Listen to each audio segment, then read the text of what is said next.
Welcome to the School Turnaround Podcast. My name is Dr. Chance Lewis. I'm so excited for today's episode.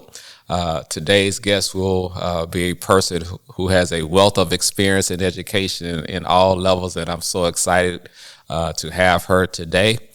So for those who are joining us for the first time, the School Turnaround Podcast is a podcast with a far reach with the sole purpose to provide solutions and strategies for schools and school districts across the nation to hear practical strategies that they can do to promote the school turnaround process. According to data across states, approximately every state in the country has over 300 schools that are in need of school turnaround.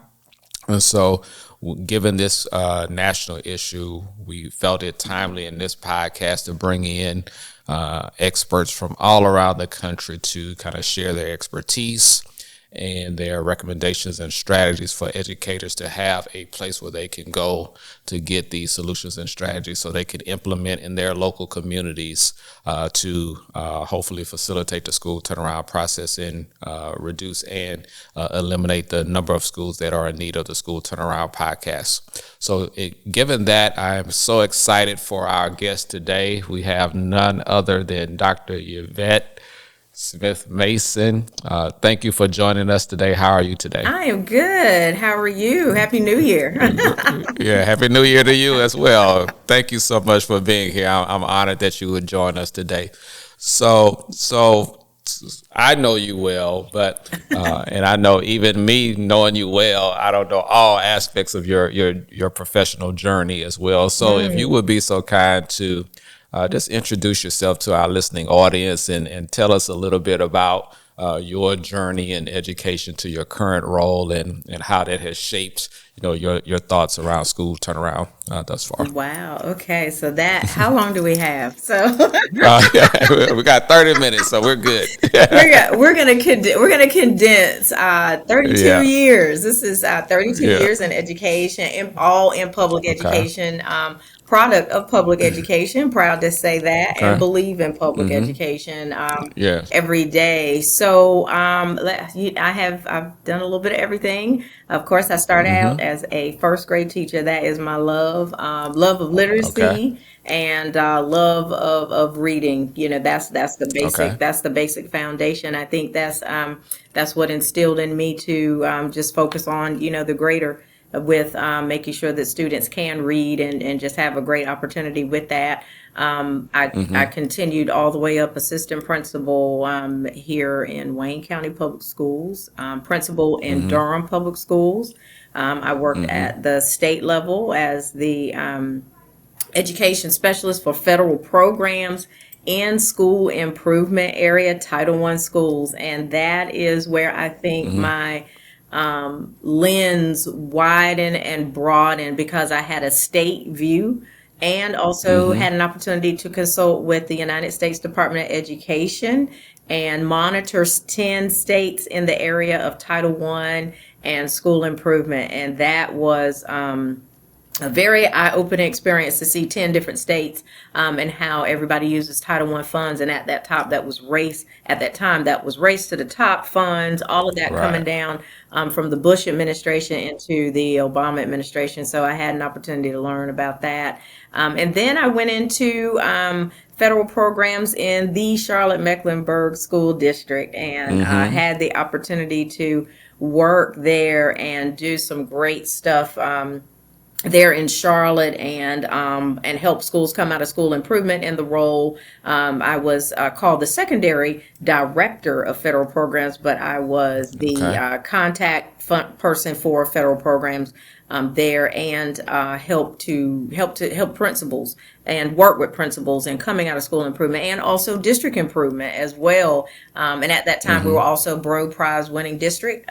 So that was a great opportunity. From there, I went to Danville, Virginia. I was the chief academic officer there for Danville City Schools, and helped to work with those schools there as well, to increase in the area of school improvement.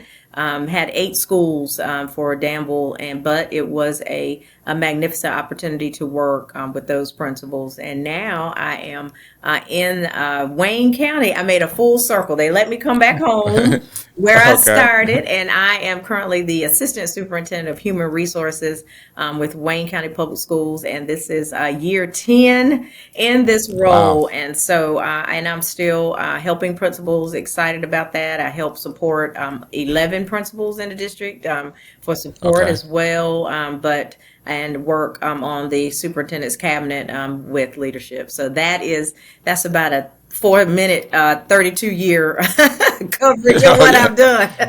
Well, just a wide array of experiences, and Yeah, that's why I'm so glad to have you here to talk about this topic, because we've had guests before, they have been a principal and they talk about yeah. kind of initiatives at their local school or whatever. But Hmm. well, I'm so excited to have you because you present a broader lens as you think about school turnaround, and that's why I wanted Hmm. to get you on and have you share your expertise with us. So I want to start our conversation, if we can, when we think about school turnaround. We of course we know it's hard work, of course, but you have had success in doing it at a larger scale, Hmm. district level, like you said, being over federal programs and the other experiences that you highlighted. So talk to us a little bit about when you think about school turnaround at a district level Hmm. or a Hmm. larger level than that. What are some things that you have to be thinking about to facilitate school turnaround at that level? Right. So, it is a delicate walk, I would say, Mm-hmm. when you start talking about something that is not a positive, with Mm-hmm. people, because you have to ask, how did we get here? And Mm-hmm. then you start looking at data over time, with people, so that you start looking at 5-year trends, 3-year trends, with different areas as well. But you do have to start working closely with various principals, with various leaders as well, because it's a shift, and it's a mindset shift as well, to talk about the positives, and also it's a belief effort that we can do this. But Mm-hmm. when we start talking about things, we start actually showing the data. We start talking about what type of resources are we utilizing, and are those resources really being relevant, and the outcomes of that. And several times there are Mm-hmm. lots of things that we find out that we're utilizing, and we have to do a study of that, and Right. also how we're using monetary resources. How are we implementing things, and are we also recognizing and doing a lot of the celebrations, some of those positive steps as well. So it's really Mm-hmm. about really coming to the forefront, bringing the data in front of people, having those conversations, and being consistent with people. Although we have one meeting, we come back to the table and we talk about it again, and we celebrate increments as we see them doing Right. good. We want to show them, Mm-hmm. okay, you're doing a great job along the way. But it is a lot of hard work that we start early, talking about that, so that we can start getting some things in place. But it is about high expectations. It is Of about course. goals as well, and then helping them to see the goal. But and also it's about that input, with that leadership, Mm-hmm. and having them to come to the table and give their input into some things that they see are working and what's not working, as well, so that they are feeling comfortable leading the design of school leadership and turnaround. Right. And one of the things I appreciate about your work, I think you're masterful at it, is your ability to connect with all of these different stakeholders to drive them towards the common goal, Mhm. right? So as you think about school turnaround from your seat, you're looking at, principals, Mhm. teachers, Right. so on and so forth. And so how do you, as you kind of think about it from your lens, how do you engage and motivate, Hmm. so many different stakeholders around the school turnaround process and ultimately getting them to the goal that you want them to get to? I think that's important for our audience to hear. Right. So, it starts with really really clearing your calendar, not just Mm-hmm. having virtual meetings, but being present at the Right. meetings as well.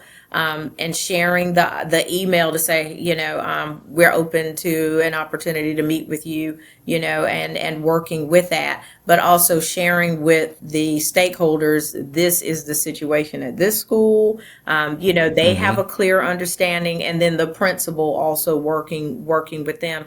I think it's just a balancing act of really having a clear goal so that you can have a conversation. But you show up, you are there. You just don't let that person go. If there is an opportunity for some things to happen, you try to set the tone to work with leadership or work with immediate supervisors to get the input from them and the support to have an opportunity for a person to go and see another school, and you go with them, or you have a conversation with your principals to say, how about you select a couple of teachers so that they also can go with you. It's starting to get that buy-in from everybody, so that they can come together. But it does start with a lot of district leadership to work with stakeholders. It's relationships. It is also giving people what they need. It's a lot of back and forth, because I am in the middle, I would say, of that. I have to make sure I get the data to a person, or I get the contract taken care of. I get the approval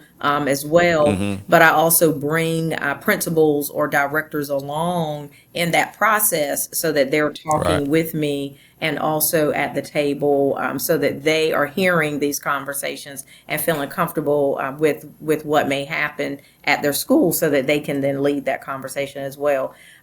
It's a time. It is it's time management. But we do get the work done together. So I feel like it's really about just having a lot of crucial conversations, but staying abreast of that, really being involved and invested in that moment with 3, 4, 5 people who may be coming into a school or working with me, and then having, scheduled times on that calendar so that we can get the work done even after that person leaves. There's some things that may happen that a person may say that may be coming in to support a school or support teachers. Can you get me XYZ? And absolutely, we can get that. And so you have to go back and make sure that that work is getting done.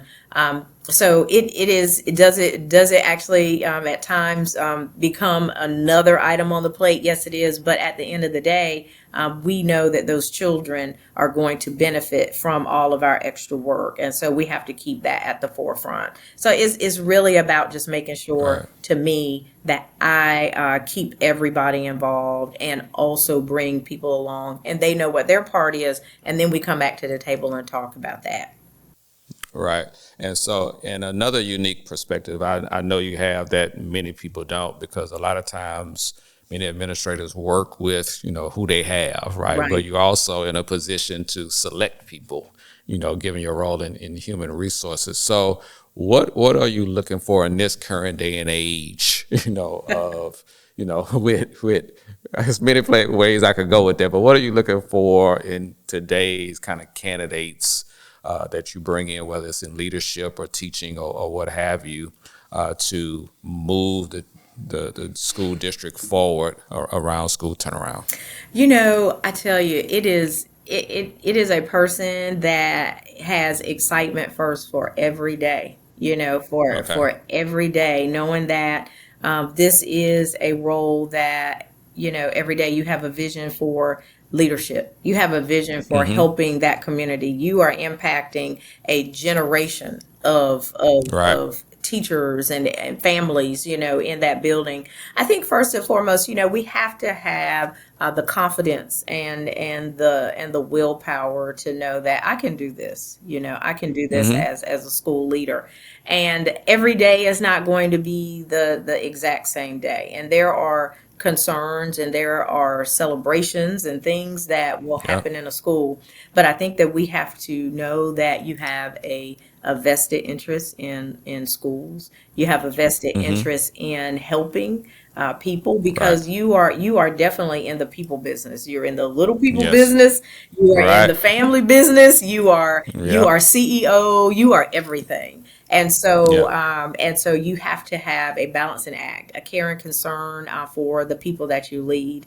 I also think, when you're getting into that, as a future principal, is that you are curriculum depth and minded. You have a vested track record in your area of leadership, and also as a former teacher, or whatever the area may be, that when you are getting into that role to lead schools, that you are able to help many of the teachers, in that area of curriculum as well. And so, Right. that's going to, sustain you. But you also are looking for, a person, as well as, can you work with people? Are Right. you, That's important. can you keep, the peace as well, there.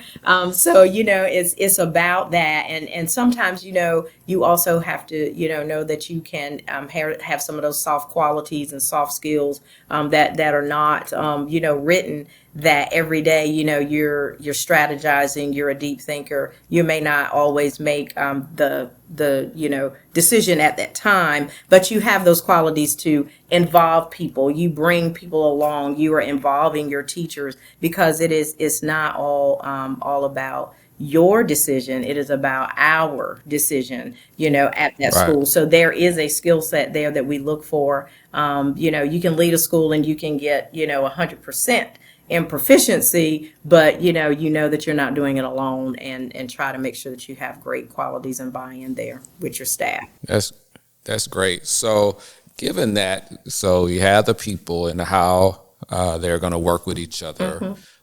and so they're selective. But we know since school turnaround is hard. Hmm. Well, tell us, because we have many people that watch this and they feel isolated in their districts and in their schools. So, talk a little bit about some of the common challenges you've seen, in this work, and what kind of pushback you have seen over the years, in doing this, and how you have navigated that as the leader. Right. So, and I have definitely, even I'm going to talk from, I'll start with my own school, when I was Sure, principal, sure, yeah, and coming in as, being looked upon as a change agent as well, yeah, and helping to increase school improvement areas there. It is a challenge, because it is challenging with getting people to buy into you, but developing those relationships, you have to really massage that, with people, yeah, so that they can buy in with what you are bringing in, or listening first of all to some of their ideas, and also listening to them with what worked, what did not work, what's working, mm-hmm, what are some mm-hmm, things that you've shared before, surveys, questionnaires, just different things, trying to take a temperature check on the school, and right, sometimes not really being too fast to change things, and also not being too slow to change things. It's like a happy right, medium with that. Yes, there are some concerns and some pushback. I think you do have to get the buy-in of the community, get that community to see who you are, get outside of the yeah, walls, of your school, of your office, mm-hmm, so that they know who you are and what you're bringing to the table.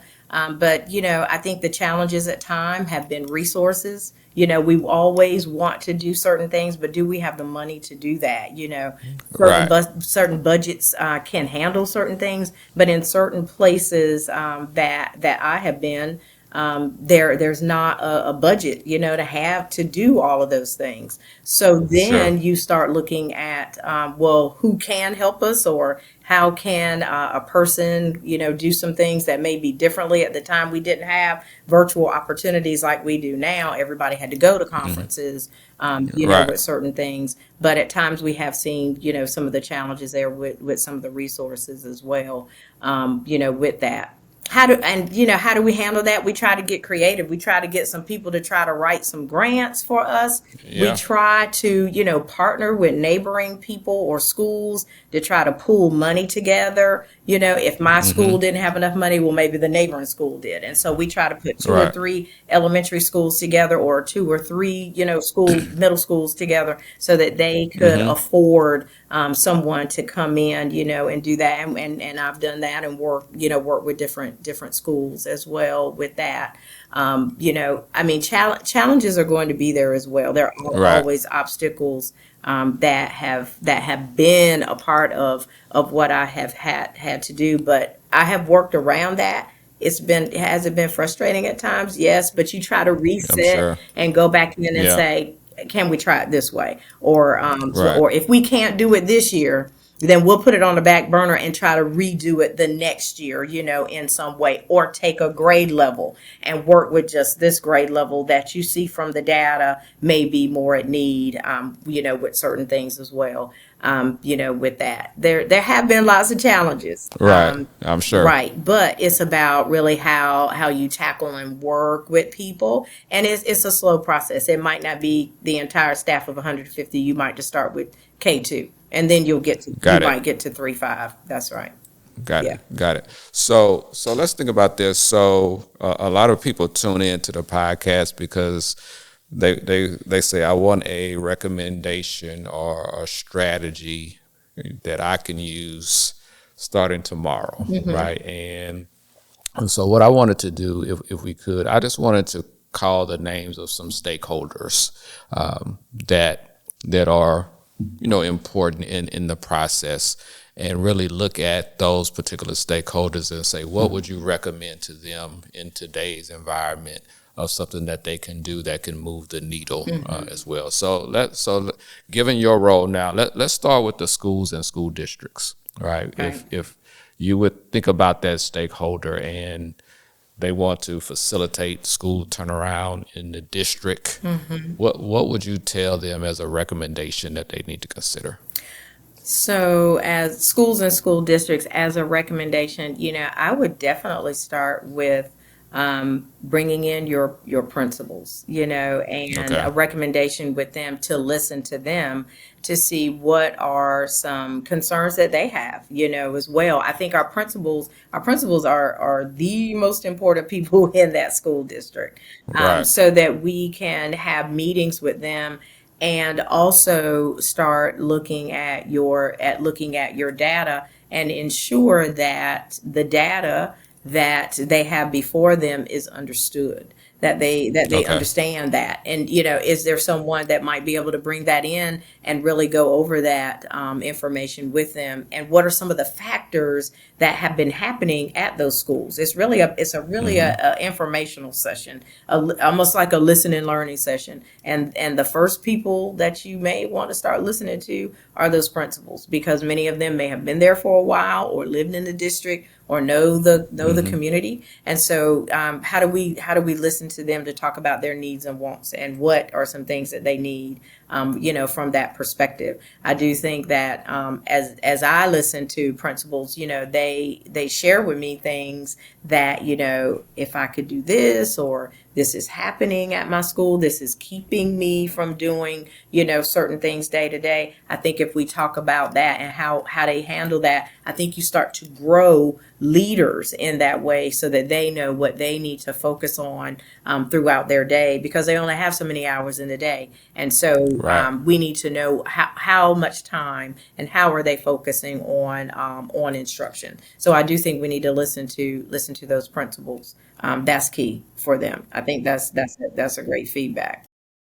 Great. And as you think about the school turnaround process, particularly from the district level, and you look across a district, what recommendations would you give to teachers in today's environment, as because they're on the ground level, on the front lines? So Right. what would you tell them That's right. That's in this right. particular process? Well, and I would say, in my current role, I work with professional development and have Yeah. beginning teacher professional development, which is a special time for me. That's like every Thursday, and I look forward to Yeah. seeing teachers in professional development.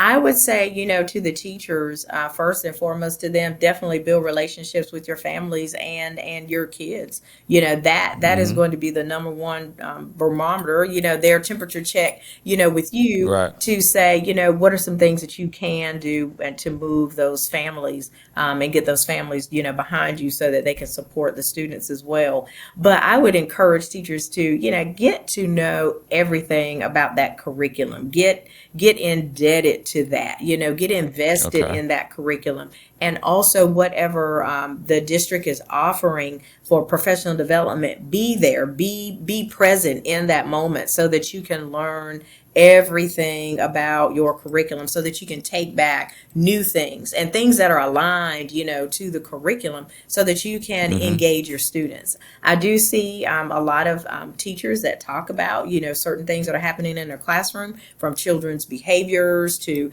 they're not engaged. But we also have to reinvent ourselves, when we stand in front of that classroom every day. What are we doing, as Right. well? And what new things are we bringing to the table? So I would tell, teachers to, be excited about teaching, be excited about, their day to day, and come in there every day and say, okay, yesterday's not going to be like today. I'm going to try something different. I'm going to get to know these kids. I'm going to reward my kids. I'm going to have fun with my kids. And I think, if they're being excited about learning, I think that they will also instill that excitement in their kids. So as a teacher, I would also tell them, stick with it. Don't give up. Mm-hmm. We see Right. so many teachers that are leaving the profession, and this is 32 years, for me, and Yeah. and I'm not going anywhere. I love public Right. education. I love leading in public education. Has it been easy every day? No. I don't know what's going to happen before 5 today, but That's right. you have to have a stick with it mentality, and that's also for school districts. School district Mm-hmm. boards and leaders as well. We have to all come together so that we can have a systematic consistency. There's a lot of turnover and a lot of high level positions from school Right. boards, superintendents, district leadership, principals, and teachers. And when that happens, that's when you start to see schools suffer. You start to see schools trending down in their school improvement ways because you don't have that consistency of leadership at the top. And many of your schools that are in school improvement, when you look back at the data, they've had 3, 5, 7, 9 principals, in that Right. school. When you look at superintendents and districts that are suffering, they have had 5 to 7, superintendents who have not stayed but a year or two, have not maximized a 4-year contract. And so, we Right. have to give people a chance to try and to actually look at school improvement turnaround methods from that standpoint. But the teacher is the most important person. So I would tell them to continue to stay and continue Right. to grow and engage, and also develop yourself as a teacher leader in that classroom. Yeah. And that's great advice. Great advice. And before we close out our episode, given your experience over the 30 years, and you see the hard work that's going on, and going through data, working with people, and all of that, what are some signs of success, right? That these educators should look for to kind of keep them going, because a lot of times we don't talk about that, right? It's just keep pushing, but there are some things along the way that could be like markers Right. of, okay, I'm on the right path. So what would you say some of those would be Right. that they could really pay attention to? Right. I think, they have to, ask for some guidance and feedback as well. I do. I think they have to Mm-hmm. look at things that other people and perspectives can tell them from the outside looking in. Because sometimes I think we always are the hardest on ourselves, and we don't know Yeah. that sometimes we are doing good, And Right. so I think that if they are looking for the light at the end of the tunnel or some markers along the way, they have to gauge their improvement as a leader. And so Mm-hmm. sometimes it could be partnering with someone, having another district leader coming in and partnering with you. You're asking for help and giving a walkthrough, or asking a district leader, someone to come in and just say, I want you to, have a look, and, let's take a look around at what's happening. And so I think that if they see that they're on the right track and they hear that, Right. those are some reflective items. Another thing, that principals have done as well is getting into some alignment meetings, elementary, middle, high, in your school Right. improvement feeder patterns, that those principals are coming together and they're seeing that the data is moving forward from the elementary to the middle and the high, and that you are leveraging that, and so those principals in the alignment feeder patterns are also talking about their data and can celebrate that. But as a individual principal, I think looking at your data, looking at any type of reflective survey that may come back, from teachers, and then sometimes somebody just tells you along the way that you are doing a Right. great job. I think that you have to keep your spirits up, with that. But I think that you have to be on the cutting edge as a principal too, to reflect on your day to day and some things that you may see that you're doing well, but you also have to seek that out. You have to seek that out as a leader. But I think that every day as you come in, you have to know, I'm getting up, I'm here to make a difference, and that I can keep doing this, and that I am doing the right thing as well, for the kids. But ask for feedback. Ask for opportunities to go and grow, get outside of the building, go see some other things and research. Find another school that looks exactly like yours by demographics and size, and see some other things outside of the building and what they're doing well, and then bring those things back and have another partner principal in another county, in another city, in Right. another state, that can help you to have those conversations as well. But for principals, I think that for them, they have to know data-wise, data point-wise, looking at how your kids are growing, looking at some parent engagement comments and feedback of things. I think that, all of those things are good data points. But day to day, I think that they have to know that they're doing the best thing, and just keep their spirits up every day. Keep their spirits up to reflect Right. on that. Yeah. Yeah, that's great advice. And as we think about it, those types of things can help people keep moving forward, That's and right. not, because most people say, I just don't know if I'm making a difference or Right. not. You know what I mean? But those are some great nuggets for them to consider. So, well, unfortunately, our time. I mean, I could talk with you all day, So but our time is running short. So, Oh. you're such a jewel to the field of education. So, if anybody in our listening audience wanted to contact you, what would be the best way for them to reach out to you and Right. tap into your expertise? Absolutely. So I'm here at Wayne County Public Schools. So you can email me at Yvette Mason at WCPS.org.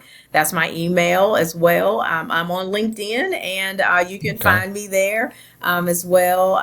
But here at Wayne County Public Schools, you can reach me at any time. And I look forward to partnering with other leaders as well. We're all in this work together. I can learn from you as well, and continue to grow.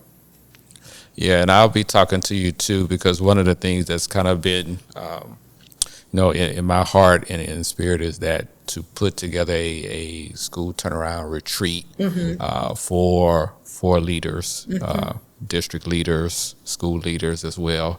Of course, I like to do things at nice locations, so I'll love to talk to you about that so we can strategize on that as well. But I think bringing people together, like you say, having people that they can talk to, because oftentimes these leaders and educators don't talk to people outside of their respective districts, That's right. They don't have those peers Right. where they can bounce ideas off of That's without right. fear of, evaluation, retribution, and all of that goes along with that. So that's something that's been on me. So I'll definitely be reaching out to you to talk about that, so we can facilitate a gathering where these people can come, and share strategies and get solutions as well. Absolutely.